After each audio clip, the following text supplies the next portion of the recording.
আসসালামু আলাইকুম মাই প্রাণপ্রিয় ভিউয়ার্স। আজকে আমি পায়েস রান্না করবো। এই যে দেখো, এখানে 7 কেজি দুধ আছে, গরুর দুধ, একেবারে বাড়ি থেকে নিয়ে এসে খাঁটি গরুর দুধ। তো এখনও কিন্তু বরফ জমে আছে। আমি বড় যে 5 লিটারি বোতল ছিল, এর ভিতরে ছিল, এটা কেটে ফেলে দিয়ে দুধটা ঢেলে দিয়েছি, এই জন্য চাকা সহকারে আছে। তো দুধটা দিয়ে কিন্তু আমি চুলার জালটা জ্বালিয়ে দিয়েছি, কারণ দুধটা অনেক জাল হতে হবে। নিয়েছি কাঠবাদাম, কিশমিশ, আর নিয়েছি গোটা গরম মশলা, তেজপাতা, এলাচ আর দারুচিনি। নিয়েছি গুঁড়ো দুধ, আর আমি কন্ডেন্স মিল্কও ব্যবহার করবো, এখানে নেই। আর নিয়েছি চিনি গুঁড়া পোলার চাল 1 কেজি। তো এই 7 কেজি দুধকে আমি কম হলে 1 কেজি পরিমাণে কমিয়ে নেব জাল করে। জাল করার পরে আমি অন্যান্য জিনিসগুলো ব্যবহার করব। তো কিছুটা দুধ কিন্তু কমে গেছে, যে দেখো উপরে সুন্দর হলুদ একটা বরণ চলে আসছে।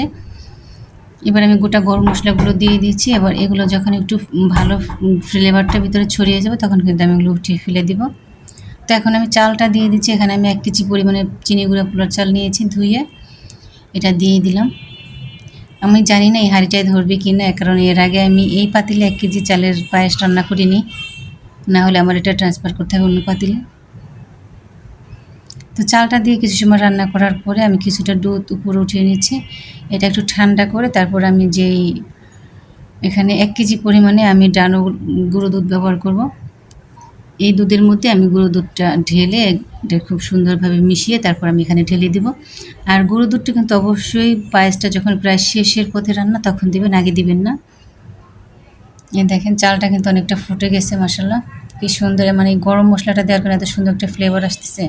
আর উপরে কিন্তু ঘি ভাসতেছে, দেশি গরুর দুধ, একেবারে খাঁটি গরুর দুধ। তো দেখেন এই পর্যায়ে কিন্তু আপনারা যদি মনে চায় মানে গরম মশলাগুলো ফেলে দিতে পারেন, আমি কিছুটা ফেলে দেবো যতটুকু সম্ভব। আর পায়েসটা আমার আগামীকালকে বাসায় একটা প্রোগ্রাম আছে দুপুরে। তো আজকে বৃহস্পতিবার, রাতে এখন 11টা বাজে, মানে 11টার সময় আমি রান্না বসিয়েছি। রান্না করতে করতে তো 12টা, সাড়ে 12টা বেজে যাবে। এখন রান্না করলে হবে কি, এটা আমি রাতে রেখে দিলে ঠান্ডা হয়ে যাবে। যখন নর্মাল টেম্পারেচারে চলে আসবে সকালে আমি ফ্রিজে রেখে দেবো। আর পায়েসটা কিন্তু ঠান্ডা না হলে মজা হয় না। আর সকালে যদি আমি পায়েসটা না করি, তখন আমার অন্য অন্য রান্নার ভিতরে একটা প্রেশার পড়ে যাবে। ইভেন মানে পায়েসটা ঠান্ডা না হলে আসলে খেতে ভালো লাগে না। তাই আমি কোনো প্রোগ্রাম হলে বেসিক্যালি পায়েসটা আমি আগের দিন রাতেই রান্না করার চেষ্টা করি। দেখেন এখন কিন্তু আমি গুঁড়ো দুধটা দিয়ে দিচ্ছি। আমি যেই পরিমাণে চাল দিয়েছি আমার এখানে আরও দুধ দিতে হবে। আমি পাশের চুলায় এখান থেকে কিন্তু আর 2 লিটার দুধ আমি উঠিয়ে রেখেছিলাম, জাল করে রেখেছি পাশেই। যদি প্রয়োজন হয় দিব, এটা আমি চিনি দেওয়ার আগে উঠিয়ে রেখেছি। আর যদি দরকার না দেবো, যে আমি এবারে এলাচগুলো উঠিয়ে ফেলে দিব। এগুলো আপনারাও ফেলে দিন, কারণ এটার ফ্লেভার যেটা সেটা চলে এসেছে পায়েসের মধ্যে, আর দরকার নেই। দিয়ে দিচ্ছি সামান্য পরিমাণে লবণ। আমি কিন্তু মিষ্টি জিনিসে একটু সামান্য পরিমাণে লবণ দেওয়ার চেষ্টা করি, এতে কিন্তু স্বাদটা খুব ভালো আসে। মিষ্টি জিনিসটা খুব একটা মজার জিনিস। লবণ ছাড়া একেবারে মিষ্টি জিনিস কিন্তু ভালো লাগে না। একটু লবণ দিলে পায়েস, ফিরনি এগুলোতে কিন্তু খুব ভালো একটা স্বাদ চলে আসে। দেখেন এবার দিয়ে দিচ্ছি চিনি। 1 কেজি চালে আমি 2 কেজি পরিমাণে চিনি, বা মানে পরিমাণ মতন দেবেন যতটুকু দরকার।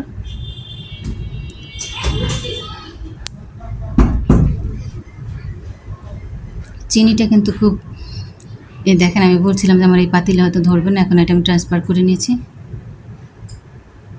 দিয়ে দিচ্ছি কিছুটা কাঠবাদাম কুচি, আর কাঠবাদামটা কিন্তু খোসা ছাড়িয়ে নিয়েছি। আমি বাকি যে 2 লিটার দুধ রেখেছিলাম সেটাও কিন্তু দিয়ে দিয়েছি, তাহলে এখানে মোট 9 লিটার দুধ আর 1 কেজি গুঁড়া দুধ। এখন দিয়ে দিচ্ছি কিছুটা কিশমিশটা দিয়ে আমি কিন্তু রান্নাটা আমার শেষ। এবার আমি উপরে কিছু বাদাম কুচি আর কিশমিশ দিয়ে এটা আমি রেখে দেবো, ঠান্ডা হলে আমি ফ্রিজে রেখে দেবো। আল্লাহ বাঁচাইলে, সুস্থ রাখলে কালকে সবাইকে এটা সার্ভ করব। আর এই যে ঘনত্বটা দেখছেন মনে হচ্ছে পাতলা, না, এটা কিন্তু কালকে আপনি যখন এটা খাওয়ার জন্য নিচে রেডি করবে, দেখবেন ঘনত্বটা চেঞ্জ হয়ে গেছে, এবং এই ঘনত্বটুকুই দরকার। এর চেয়ে বেশি ঘন করতে গেলে কিন্তু পায়েসটা বেশি ঘন হয়ে যাবে, তখন কিন্তু খেতে মজা লাগবে না। মজা লাগবে বাট অতটা ঘন ভালো লাগে না। ডেকোরেশনের জন্য উপর যে কিছু কিশমিশ দিয়ে দিচ্ছি। আমার রান্না কিন্তু শেষ। সবাই এই পায়েস রান্না করে খাবেন। অনেক সুন্দর একটা ঘ্রাণ আসতেছে, মাশাআল্লাহ। সবাই ভালো থাকবেন, লাইক কমেন্ট শেয়ার দিয়ে পাশে থাকবেন। আর আমি আমার পায়েসের ফাইনাল লুকটা আপনাদের দেখানোর জন্য চেষ্টা করতেছি। দেখেন এখন আমি বাটিতে উঠাচ্ছি। দেখেন এটা ঠান্ডা হওয়ার পরের কনসিস্টেন্সিটা কত সুন্দর, এবং আমি যেটা চেয়েছিলাম